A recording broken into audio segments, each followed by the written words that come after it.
FF14 Mobile is dying a slow death as we speak. In just a few short years, it went from a hotly anticipated title that many thought would bring the world of FF14 to a whole new audience, to a husk of what it could have been, struggling along day by day on life support with little hope of turning its odds around.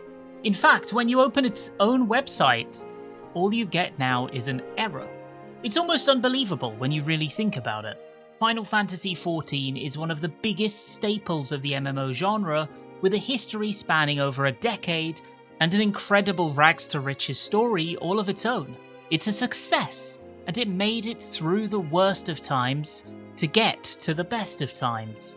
Yet, its mobile version, if anything, seems to be instead acting as a cautionary tale. Lightning doesn't strike in the same place twice, and if you try too hard to capture it in a bottle, again, you just might end up getting shocked. Despite being built on a foundation of success, FF14 Mobile is, and seemingly always will be, a failure. But how did we get here? What actually happened between its announcement and all the positivity that surrounded its initial hype, and now, where it seems that everything has fallen apart? How does a game die, not with a bang, but with a whimper? This is the story of the release, the rise, and what seems to be the sad, strange death of FF14 Mobile. As a quick note, if you want to support deep dives and discussions into FF14, please do consider subscribing. Genuinely, it supports me a lot. FF14 Mobile was announced in November of 2024 by Naoki Yoshida himself, via this announcement trailer and a push of lodestone posts and gaming media news articles. He talked about the storied history of FF14, before making way to a trailer that seemingly answered nothing at all, only presenting more questions. It was clearly a Realm Reborn and not the complete game. Glamours, locales, and enemies all made that abundantly clear, and yet, it looked good. How would it actually run? Was it a port, or was it something new? How would they bake the admittedly complex to control FF14 battle system into a simple one that would flow well on mobile devices? What was the plan with updates? Who would develop it? Considering that the desktop version had long been plagued by complaints of lacking manpower, at least some of those questions would be answered immediately. Square Enix would not be making this new title. Instead, this was a partnership between them and Lightspeed Studios, a subsidiary of the Chinese technology mogul Tencent. A licensing agreement. Square Enix would be providing their brand, assets, and expertise to give supervision, and Lightspeed would be developing and maintaining the title. It was clear that this would equal a fairly pretty payday for Square Enix and would act as an avenue for them to expand further into the Chinese market. Lightspeed was no slouch in this regard either, bringing their experience from developing the mobile version of PUBG, a game that brings in upwards of $1 billion a year, primarily focused on that same Chinese mobile gamer market. Square Enix intended to let them catch lightning in a bottle once again, and profit without having to invest too many resources themselves. In his announcement, Yoshida promised that this new mobile game will be a sister to FF14, aiming to recreate the grandeur of the original story and combat mechanics on mobile devices, and that non-combat mechanics such as Disciples of the Land and Hand will also be faithfully implemented, and we look forward to growing alongside the passionate FF14 community. Not a port, but a distinct game that aimed to capture what made FF14 great, bringing new players in and offering a new experience for those that had ventured into Eorzea before. It would be released in China first, and then, as they explicitly stated, it would be expanded to the rest of the world shortly after. Immediate reception was mixed. Some were incredibly excited about the concept and couldn't wait to see more. Others had far more questions before they could invest themselves in any way into this future project. But one pervading opinion more than any other was confusion. Why did this project exist? Was it intended to replace or to exist alongside FF14? Would it have the same subscription cost? Would it be baked into that same subscription?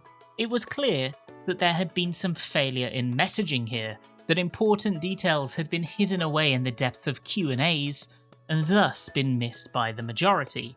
From here, though, the only thing to do was wait. And they wouldn't have to wait long, as just a few months later the Chinese exclusive technical test would take place in December of 2024. Alongside them came numerous showcases that came from Weibo and had been reshared across YouTube that showed off each of the classes that would be available in the base game, as well as a look at how combat itself would flow. The class showcases were, in all honesty, very interesting. The base Realm Reborn jobs were represented, though their kits included a mixture of abilities from all eras of FF14, all the way up to present day at the time of recording at the end of Dawntrail, and consolidated all of the job actions down onto this little wheel in the bottom right corner of the screen. The second video showed locales and combat gameplay against various monsters, and culminated in an 8-man trial against Titan. It looked uncompromised, and more than that, it looked like the encounter itself had received a fresh lick of paint over the current existing iterations, including new telegraphs and mechanics that had brought it up to present-day standards. Discussion began murmuring about whether some of these mobile upgrades would eventually find their way back into the desktop version of FF14 one day. I think that these videos acted to soften the opinions of many, as they were able to more willingly grasp what the mobile version hoped to achieve. Familiar, but different. The next step was to wait for the open beta, which would take place in May of 2025. There was still no news on any Western expansion or global release date aside from that initial mention, but at this point, there was nothing to worry about. Before the beta launched, there was a live letter dedicated to the impending release, and there, the developers would announce an aggressive release schedule. The closed beta was just a few days away. In June, the full Chinese release would take place rather than the rumoured August launch date that many had been expecting. There, they'd also confirm a slew of features that are not present in the desktop version of the game, including automatic pathing between quests and locations, a whopping 16 dye channels for outfits, a reworked version of the Binding Coil of Bahamut, which is the endgame raid for A Realm Reborn, a dodge button in combat, a reworked UI, and an early commitment to the game not including gacha mechanics and maintaining what they referred to as minimal and fair monetization. And as a spoiler for what comes in the future, we'll see how long that lasts. Soon enough, June would come, and it was there that the secrets that FF14 Mobile contained would be laid bare for all to see. Streamers would publicly showcase all of their progress across the game, leveling and tackling duties and showing off all the changes between the desktop and mobile iterations. Discussion threads would pop up online all over the place too, cataloguing the differences in excruciating detail. I'll run through a handful of the more interesting ones that add context to the game for those that haven't had a chance to play it, but there are dozens upon dozens of them if you want to check them out for yourself.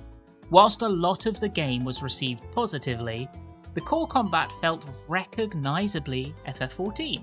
The controls worked well, and the overall experience did feel akin to what many had hoped for when imagining a portable version of their favourite MMO. But one gaping hole definitely loomed above all others in the fears of many potential customers. Would the monetization be acceptable? All players would begin in Uldar instead of their city-state being dictated by their choice of class, and A Realm Reborn would have the same flying and ether current system that desktop expansions have iterated. Teleportation had been improved, allowing players to teleport to any city's Aethernet shards instead of just the main ones.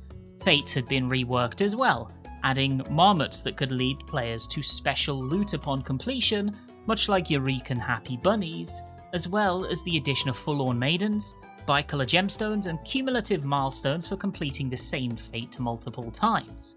Scholar and Summoner had been split and become entirely separate entities, and there were a couple of interesting quirks to combat if you've been paying attention to Evercold news. If you were a melee job and a certain distance from the target, your primary attack button would change from melee to ranged, such as Warrior's Tomahawk. If you're a ranged job like a caster instead, it changed the action to an instant cast. Targeting had been made more dynamic too.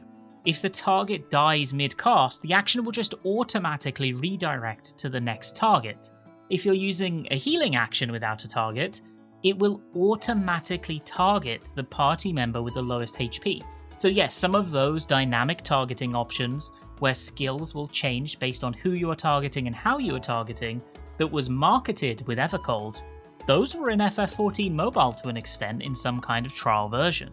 Alliance raids, that being the Crystal Tower raid series, had been reworked into an 8-player duty. Story trials like Garuda and Ifrit had been increased to the same player count and reworked, and the moment-to-moment player interaction of crafting, including their own unique job gauges, had been completely redone, with small quality of life additions like the ability to purchase raw materials with guild directly through the crafting menu, rather than having to visit merchants individually. Materia would be slotted onto the job and not the gear, so melding a headpiece on Dragoon would mean that if you swapped the item to another gear piece, it would remain melded with that same materia. The game even had multiple language voiceover, including English and other EU languages. FF14 Mobile adopted the free-to-play model, shirking any subscription fees, but with monetization centered around cosmetics, convenience, and optional progression systems rather than gacha. The in-game shop sold premium outfits sitting somewhere between the $15 to $20 mark on average. Legacy glamour sets, these being the ones that are available in the current version of FF14, would also be sold for cheap, like $1. Mounts for approximately $25 to $35, minions between $7 and $14, with the delivery Moogle sat at the higher price point, and utility services such as Fantasia and character name changes also costed money.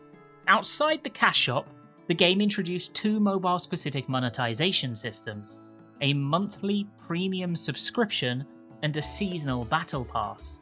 The monthly premium set you back $4, something like that, and granted premium currency up front, daily currency rewards, bonus XP, reduced market board tax, additional market board listings, and increased mount speed.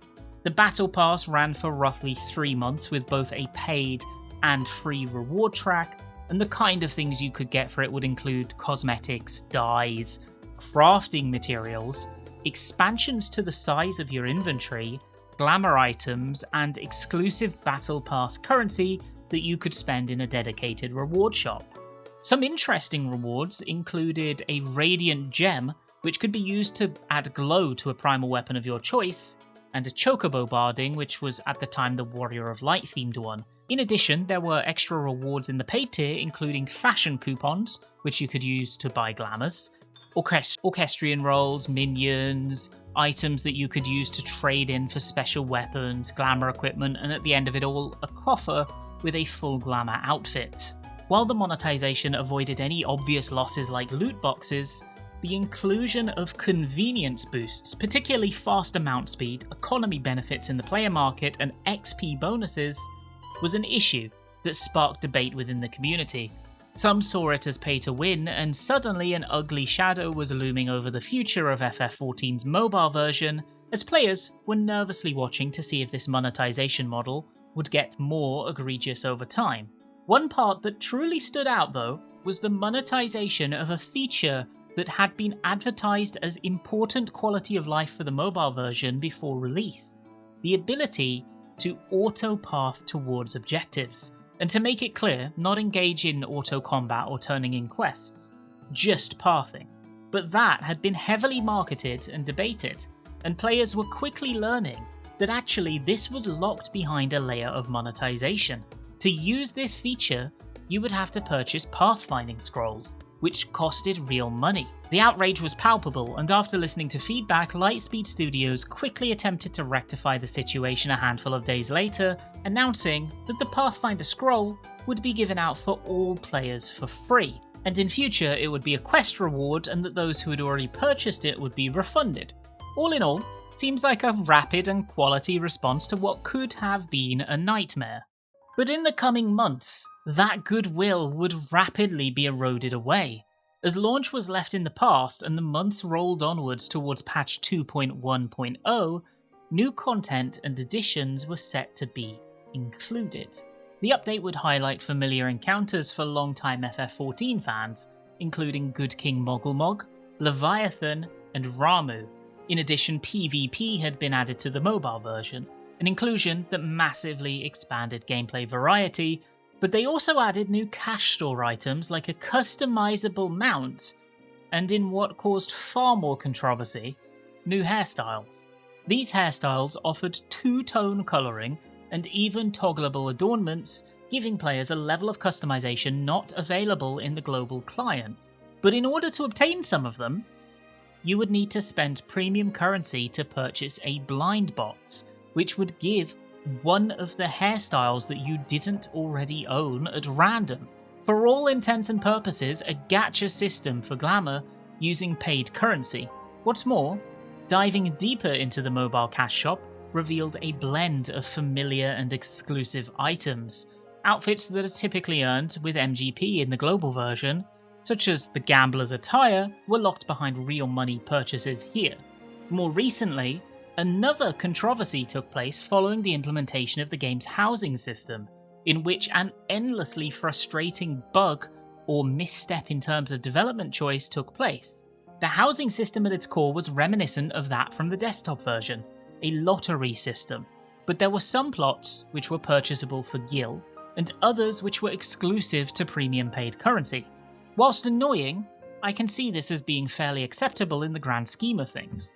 However, a bug caused multiple winners for certain plots, leading to strange instabilities, and for others who had lost in the lottery, they would find that their gil hadn't been returned at all upon losing the lottery.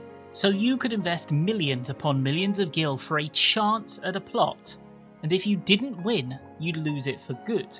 It ended up being fixed and players ended up being reimbursed, but it acted as yet another nail in the coffin of general player goodwill towards FF14 Mobile. From there, sentiment continued to shift. You might be thinking that you haven't heard all that much from FF14 Mobile aside from these controversies, and that's a very reasonable position to be in. That's because these are the only real times that the game has found its way to gaining press amongst the wider global audience post-launch, as interest died and play accounts even in China trickled down, slowly dwindling into the current state they sit at today. Despite bold early claims, no visible progress has been made on an English or Western fully localized release of the title, and rumours are bubbling that FF14 Mobile is in trouble. At one point, people were discussing how the myriad quality of life additions this title made could find their way back into Square Enix's client, and about hopes that it could stand alongside as a worthy alternate, living a decade into the future just like FF14 has in post A Realm Reborn. People had such lofty hopes as receiving a fully updated voiceover for A Realm Reborn, with all of the new voice actors imported then back into the desktop version, and about seeing future expansions. But we've heard none of that. And in the case of a mobile game, quiet usually means bad.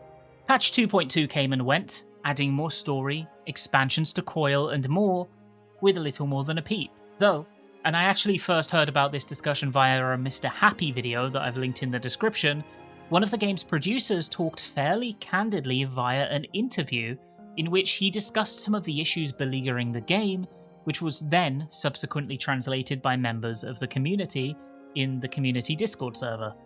In it, he mentioned that FF14 Mobile's development budget was now extremely tight, and that they could not host any stream with the development team to provide updates or do community shows, because the team's streaming equipment had been taken away from them, presumably by the publishers to be given to other teams working on other games.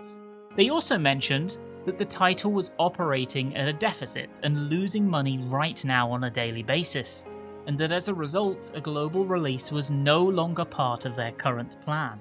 More obvious signs of this downswing have come more recently. As of right now, FF14 Mobile's global website is completely unavailable and has been for weeks. The game's first anniversary came and went recently, without any kind of announcement or mention from the developers, probably owing partially to the fact that their team is unfunded, stretched thin, and being peeled slowly but surely off of the project due to any lack of income stream. Players were expecting some kind of 3.0 announcement to come here, but as of yet, there's nothing. The Chinese market is known to be a heavily mobile-centric user base, and due to that, there is an intense level of competition. Titles are releasing, failing, and dying constantly, with those that survive possessing an iron fist on the market and making, in all honesty, more money than anybody could ever dream of. FF14 is a decade-plus old game with a desktop version doing more innovative and exciting things than this new mobile release, and that release itself falls far behind the trends of expectation of what the consumer preferences are in China. Really, all signs point to a sad, quiet death for FF14 Mobile. It hasn't been announced yet, but all of this is little more than the strangled death cry of a game on the brink of shutdown. I suppose if there's anything more to come in the future worth updating you on, I will do just that in a future video. But until then, I think we can just be counting the days until this game joins the sea of shutdown live service titles. And this was where the video was going to end, as I rendered it out, uploaded a test copy and went to bed, only to wake up the next morning, literally the next morning, to a new piece of news entirely. And I'm just going to read it out for you. On the launch day of Final Fantasy XIV Mobile in the Chinese mainland, we said, resonate with the light and blaze as one, and promised that the adventure had just begun. Over this time, it is you who have truly brought Mobile Eorzea to life. Every suggestion you shared on gameplay, experiences and features guided us to build the game world. Seasoned warriors of light stepped up as mentors, walking newcomers through the confusion of their first steps into Eorzea, and countless mornings and nights spent fighting side by side came together to form the vast, warm community we once envisioned together. To have resonated with all of you adventurers on this journey has been the greatest fortune of this world we built together, and a memory we will always treasure. And then it goes on. Due to adjustments in business operations and changes in the market environment, Tencent and Square Enix have, through amicable negotiation, decided to terminate the licensing agreement for Final Fantasy XIV Mobile. We are sorry to announce that we will officially stop the game operation for FF14 Mobile in the Chinese mainland on September 30th, 2026. They also gave a timeline alongside the announcement.